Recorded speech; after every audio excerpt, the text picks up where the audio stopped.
Iniro, ito man ang in-charge ng elder. Wala mo? Oh. Mag-ibo mo meeting sa church board.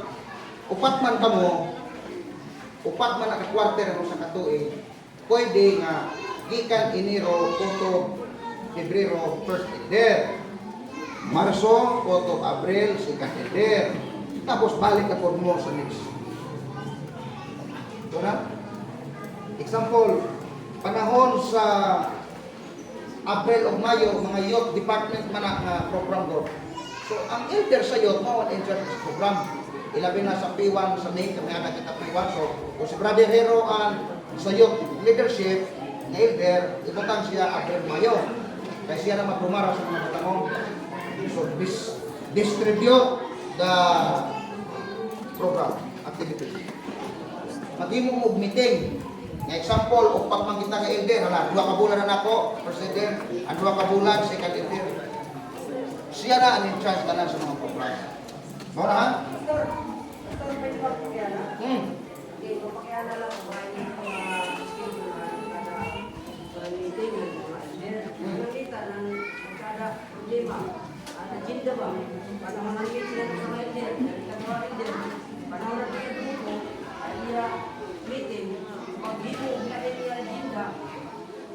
Dire, okay. Salamat. Dire, ang iyong agenda, ma-approve na sa church board. Ipasa man nyo na sa church board agenda. Diri pwede nga kung sa elder, maghimok agenda, nasupak sa elder. O sana na iyong agenda. Kaya approve man na sa church board, ang iyong agenda, bisan kung sana agenda, kung di ma-approve ang church board, ayaw kong galain. Majority votes man ang ato din eh.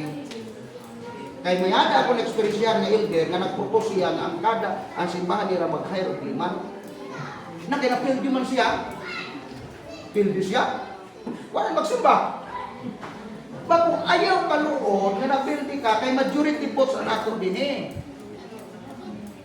Okay. Ako lagi agoy-agoy po kay ang kasing-kasing murong papayas ba maguslukan gawas tayo ko. Ako di agoy-agoy na liwat. Nagbalik siya pagsimba. Nakasabot siya, pastor, sorry. Nakasabot na ko. Bako ayaw kalain, ang imo agenda dili mapuman.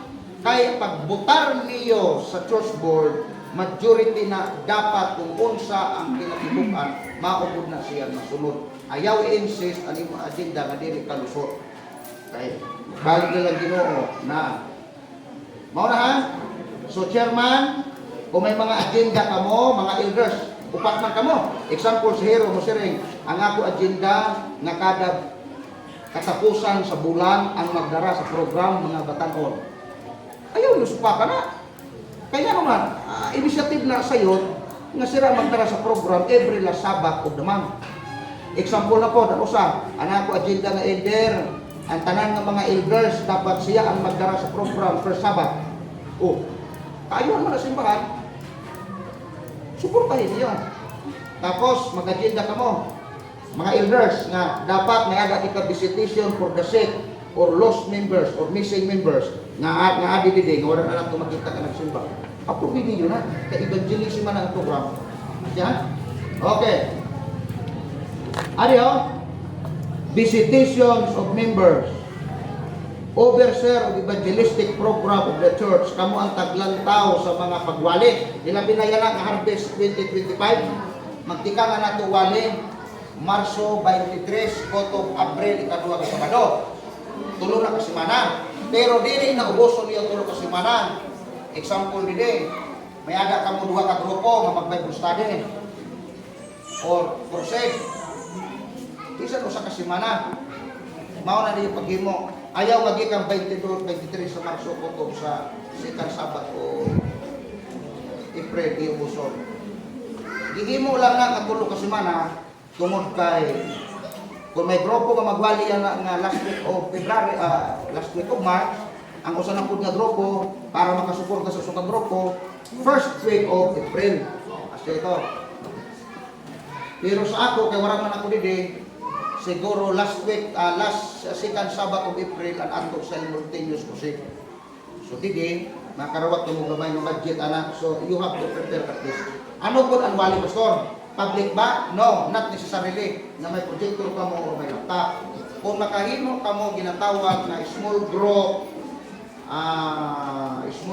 gathering, Bible study, may napulo kamo ka audience, himuan niyo. It's considered a crusade.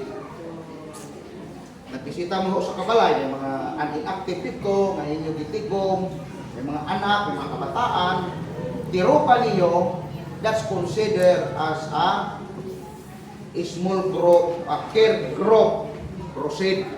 Ang iyo ba grupo, naghimo Bible study niya, consider na siya na wali. Imuha ninyo na. Diri sa sarili nga mag-rent ka mo building, may hada ka mo projector, may hada ka mo laptop, not di sarili. Kung makahimo ka mo, it's good. Pero kung wala pa kita kahimanan, do it in a small group lang. Example din sa iyo, by geographical location. Example sa 5 pamilya na ako grupo dito nga maghimo o Bible study.